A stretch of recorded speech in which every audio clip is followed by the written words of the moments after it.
ඔන්න අද මං ආව යාළුවෝ බලන්න. ඉතින් හැමෝම හොඳින් ඉන්නව නේද? මේ සෙනසුරාදා උදේ ඉතින් අද නිවාඩු දවසක් වුණත් මම උදෙන්ම නැගිටලා ඉව්වා. දන්නවද දෙයක්? නිවාඩු දවස හරි ලස්සනට නිදහසේ ගත කරන්න පුළුවන්. උදෙන්ම නැගිටලා කම්මැලි වෙන්නේ නැතුව උයාගත්තොත් දවසටම. හැබැයි ඉතින් මම චණ්ඩිය වගේ එහෙම කිව්වට මමත් හැම සතියකම මේක කෙරෙන්නේ නෑ. කම්මැලිකමට ඉන්නවා. උයලා එහෙම ඉවර වෙලා අපි දෙන්න ගියා ගෙදරට ඕනි බඩු ටිකක් අරගෙන එන්න. ගොඩාක් අය කැමතිනේ shopping videos බලන්න. ඉතින් ඒ නිසා මම එහෙම මෙහෙම වීඩියෝ ක්ලිප් ටිකක් අරගත්තා. ඒ ටික තමයි මේ.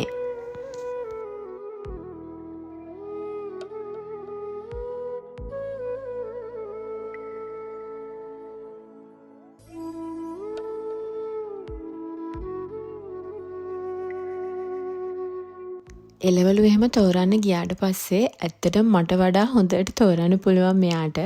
ඒ නිසා මං එයාටම තෝරන්න ඇරලා පැත්තකට වෙලා බලාගෙන ඉන්නවා. අඩුපාඩු තියෙන දේවල් ටික ඔක්කොම කියනවා.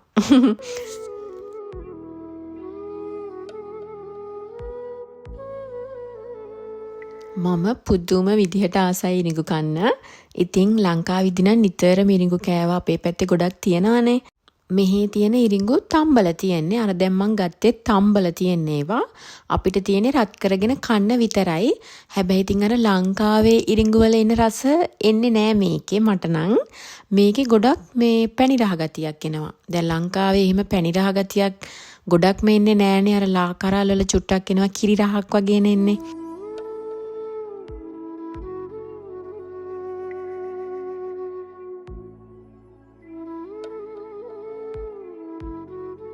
ඔයාලට මාව දැක්කමත් පේන ඇතිනේ මං වැඩිය කෑම පස්සේ යන කෙනෙක් නෙමෙයි කියලා. ඇත්තටම නෑ එහෙම. මට ඔය අලුත් කෑම වර්ග මේවා මෙහෙම කන්නේ මේවා කන්න කියලා ඔක්කොම කියලා දෙන්නේ මෙයා තමයි. මම ඉතින් ගොඩාක් හොයා පස්සේ යන්නේ ඇඳුම් පස්සේ ඔය ඒ වගේ දේවල් වලට. කෑමට වැඩිය මං එච්චර අර එහෙම පස්සෙන්ම යන කෙනෙක් නෙමෙයි. අපි වතුරත් ගන්න මෙතනින්. ඉතින් අද එක පැක් එකයි ගත්තේ. ගෙදර තව වතුර තියෙන හින්දා. මෙහි අර එන ටැප් ලයින් එකේ වතුර බිව්වහන් සමහර අය කියනවා බඩේ ගල් හැදුනලු යාලට එක එක කතා කියනවා. ඉතින් මම කොහොමත් මෙහෙට එද්දිත් හස්බන්ඩ් මේ වගේ බෝතල් වතුර තමයි බිබී හිටියේ. මමත් ආපු දවසේ ඉඳන් ඒව තමයි බොන්නේ.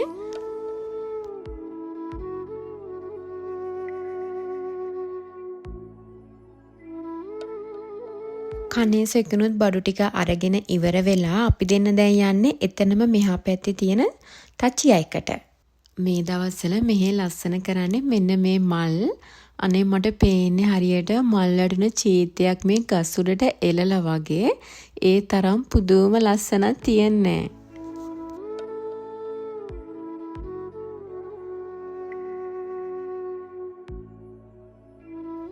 මගේ කලින් වීඩියෝස් බලපු අය නම් දන්නවා ඇති අපි බඩු ගන්න ගියාට පස්සේ කඩවල් 2-3කට විතර යනවා. ඉතින් එක එක තැන්වල එක එක මිල ගණන් තියෙන්නේ. ඉතින් මිල අඩු තැන් වලින් තමයි අපි බඩු අරගන්නේ.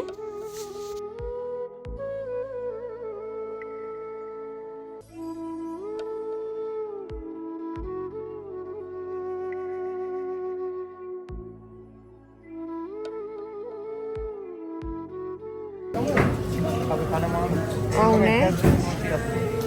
හා එහෙනම්. හා.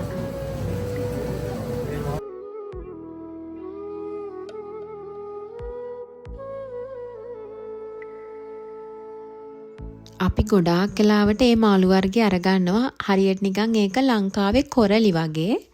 හැබැයි ඉතින් ඒ තරම්ම රහ නැහැ. මම ගොඩක් වෙලාවට කරන්නේ මේවා කෑම වර්ග සසඳනවා අපේ ලංකාවේ කෑමත් එක්ක. දැන් මේවා මං කියවනේ කොරලි වගේ කියලා. හැබැයි කොරලි තරම් රහ නැහැ. ඉරිඟුත් එහෙමයි ලංකාවේ අපේ ඉරිඟු තරම් රස නැහැ. ඉතින් බැලුවම ලංකාවේ කෑම තරම් මොනවත් රහ නැහැ. මම ආයෙත් ගිහිල්ලා සෝයා මිල්ක් එකක් අරගෙන ආවා. දැන් ඉතින් අපිට රසනේ කාලේනේ. සීතල ಜಾති වුණත් ඉඳලා හිටලා හරි මේ විදිහට බොන්න පුළුවන් තියාගෙන.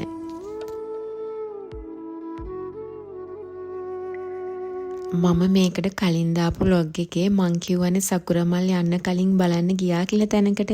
ඒ මෙන්න මෙතන බලන්නක දැන් සකුරමල් කියලා જાතියක්වත් නැහැ. එතන කොළම කොළ පාටයි. පැලගන්න.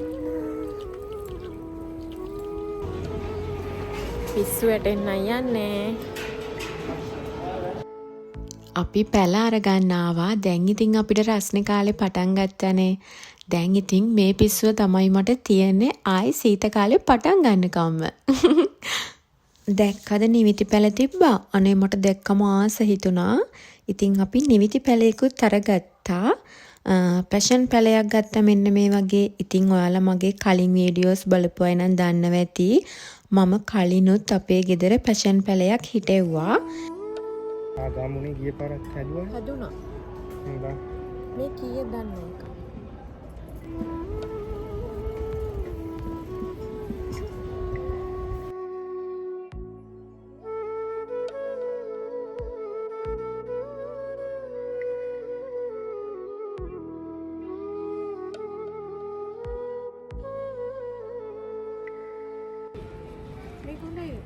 හොඳයි හොඳයි.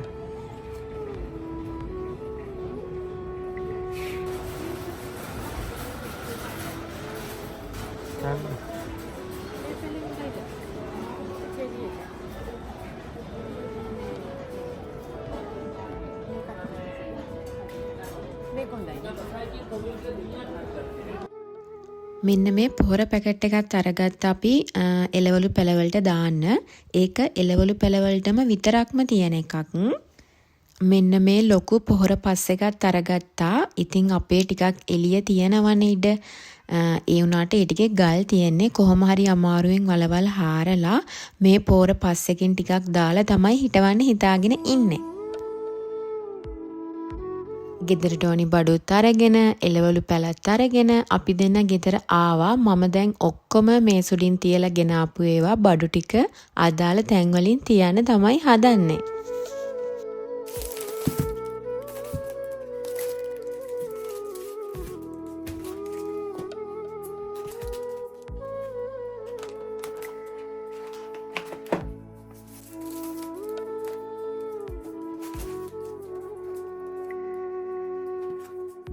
හස්බන්ඩ් එතකම් මාළු ටික සුද්ධ කරා. ඉතින් බලන්නකො මගේ කුස්සිය හැටි. මට දැක්කහම පපුවත් එක මොකක්ද වුණා. ඒ වුණාට එයා මස් කරලා දුන්න ඔක්කොම. ඊට පස්සේ අපි ඔක්කොම වැටි කේර වෙලා මේ විදිහට බත් බෙදාගෙන කෑවා. උදේ උයලානේ ගියේ මම. මේ පහුවෙනිදා උදේ ඒ කියන්නේ ඉරිදා අපි දෙන්න උදේ නැගිට ගමම්ම ආවේ පැල ටික හිටවන්න. ඉතින් ඊයේ ඉඳන්ම ඉවසිල්ලක් නැතුව හිටියේ පැල ටික හිටවන්න බලාගෙන.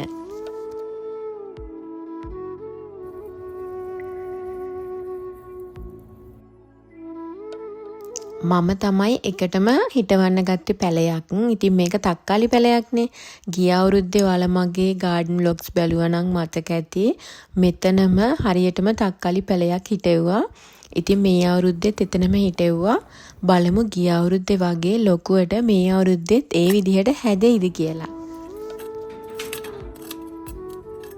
මම ඔයාලට කිව්වනේ අපේ මෙතන වලවල් හාරන්න අමාරුයි, ගොඩාක්ම ගල් තියෙන්නේ. ඉතින් කොහොම හරි පොඩියට වලවල් හාරලා තමයි අපි මේ විදිහට ඔක්කොම පැල ටික හිටව ගන්න යන්නේ.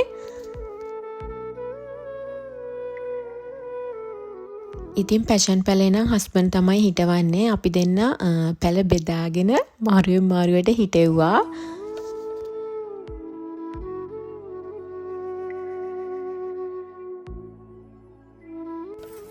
හොඳයිද? අනේ මේ මම ගිය අවුරුද්දේ බිම හිටෙව්වේ තක්කාලි පැලයක් විතරයි. අනිත් ඔක්කොම පැල ටික පෝච්චි වල හිටෙව්වේ.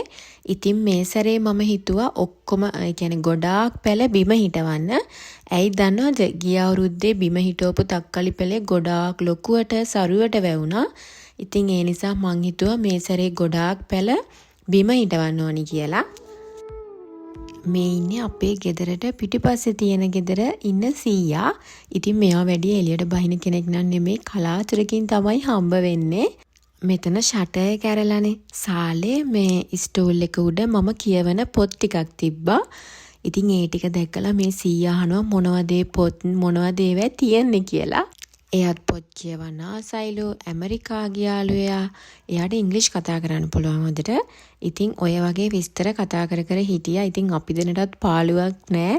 මෙහෙම කතා කර කර ඉදි ගොඩාක් කියලා එයා අපිත් එක්ක කතා කර කර හිටියා.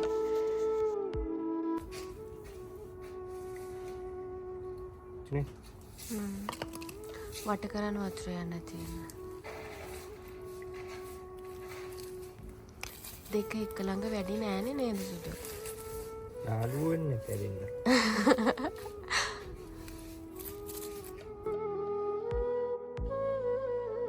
ඉතින් අපි ඊයේ පැල ටිකයිනේ ගෙනාවේ. ඒ ටික හිටවලා මම වතුර දාන්න ගත්තා. අනේ ඉතින් මේකත් ආසම දෙයක් තමයි. මං හරි ආසයි වතුර දාන්න පැලවලට.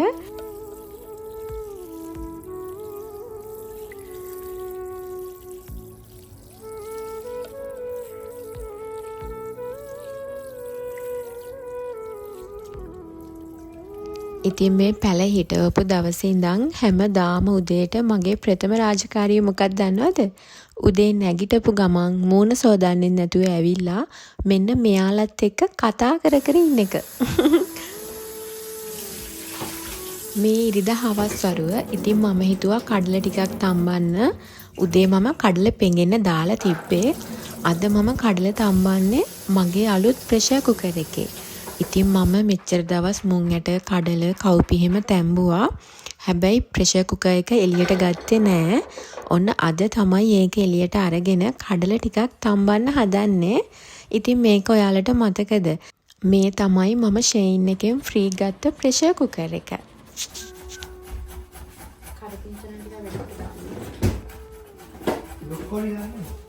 නෑ.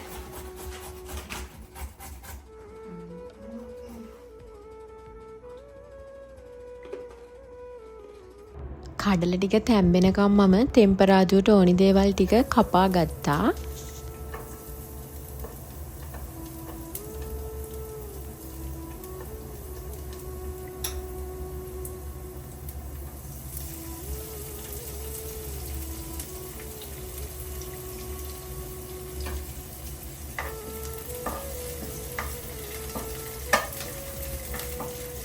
අද කඩල තෙම්පරාදුවට මම කැරට්, ගෝවා, කූනිස්සොත් එකතු කරගන්නවා. බලන්න ඉස්සරහට වීඩියෝ එක මේකේ රස පාට වගේම තමයි හරිම රහට ආවා.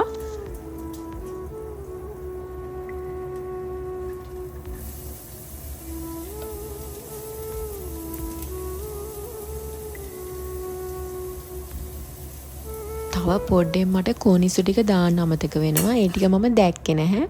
කැරට් ගෝවා වලට කලින් ඒ ටික දාන්න ඕනේ. උයන ගමම මම ලිප වටේ මේ විදිහට පිහද ගන්නවා. එතකොට උයල ඉවර වෙද්දී අමුතුවෙන් අස්පස් කරන්න දෙයක් නැහැනේ.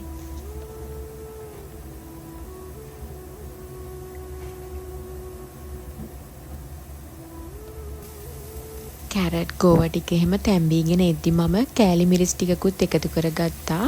තව රස ටිකක් වැඩි වෙන්න සෝයා සෝස් චුට්ටකුත් එකතු කරගත්තා.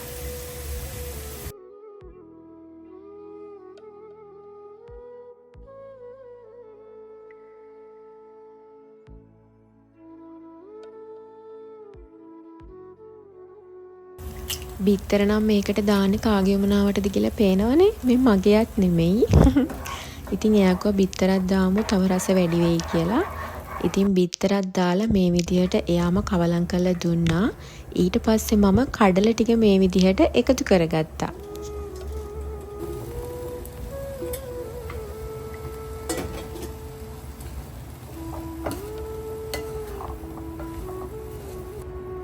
එයා ගෙදර ඉන්න දවසට නම් උයන්න මට කිසිම කම්මැලිකමක් නැහැ. සැරින් සැරේට ඇවිල්ලා මොනවා හරි කියවනවා, නැත්තම් මොනවා හරි උයන දෙයකට උදව් වෙනවා.